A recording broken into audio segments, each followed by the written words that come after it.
तो क्या एक बार फिर से अजीत पवार बीजेपी का साथ छोड़ देंगे? देखिए, महाराष्ट्र में एनडीए को 5 झटके लग गए हैं, 5 बड़े झटके लग गए हैं। महाराष्ट्र में एनडीए को 5 झटके कैसे लगे? अजीत पवार ने एक बैठक बुलाई थी, लेकिन उसमें उन्हीं के ही कुछ नेता यानी 5 गायब रहे, उनकी बैठक में नहीं आए। और मैं आपको बता दूं कि सुबह ही ये खबर आई थी कि अजीत के जो 18 से 19 नेता हैं वो शरद पवार के संपर्क में हैं। आपको पता है एनसीपी पार्टी जब टूटी थी तो आधी तो शरद पवार के पास और आधी अजीत पवार जाके बीजेपी के साथ मिला लिए थे। लेकिन अब देखिए वापस से मामला इधर से उधर होता हुआ दिखाई दे रहा है। और तो और अगला झटका देखिए कि एनडीए बैठक में भी नहीं आते हैं अजीत पवार। आपने देखी होगी कि प्रधानमंत्री मोदी के साथ जितने भी सारे एनडीए के दल थे वो सब थे, लेकिन अजीत पवार वहां से गायब थे क्योंकि महाराष्ट्र के लोकसभा चुनाव में उन्होंने सिर्फ 1 सीट जीती है। देखिए कौन कौन से नेता गायब रहते हैं: सुनील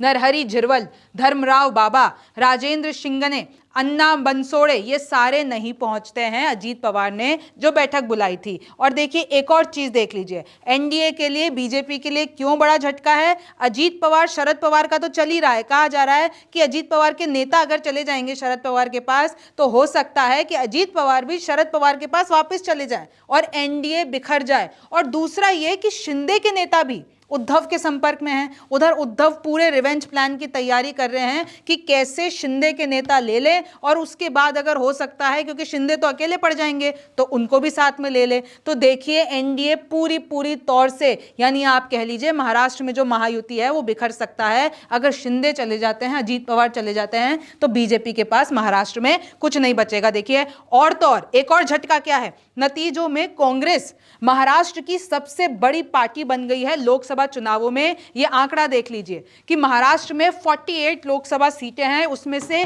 13 कांग्रेस को आई हैं, बीजेपी के पास महज 9 आई हैं। और अगर मैं उद्धव की बात कर लेती हूं तो 9 सीटें उद्धव ने पाई हैं। एनसीपी एसपी यानी शरद पवार की बात करती हूं तो 8 सीटें शरद पवार के पास आई हैं। इधर शिंदे के पास 7 सीटें आई हैं और अजीत पवार के पास मात्र 1। और इसलिए वो बहुत अपसेट हैं और उनका कहना है कि इसलिए, शायद सोर्सेज ये कह रहे हैं कि इसलिए वो एनडीए मीटिंग में नहीं पहुंचे। यहां तक कि अजीत पवार की पत्नी भी हार गई हैं चुनाव। अब देखिए इंडिपेंडेंट भी यहां पर एक है। तो महाराष्ट्र में अब फिर से सियासी भूचाल आने वाला है और एनडीए को ये 5 बड़े झटके लग गए हैं। अब क्या ये पूरा महाराष्ट्र का सियासी भूचाल केंद्र तक जाता है, दिल्ली तक जाता है और बीजेपी को बड़ा नुकसान होता है? ये तो वक्त बताएगा। आप न्यूज़ 24 देखते रहिए। मैं हूं रिमझिम जेठानी, फिर मुलाकात होगी।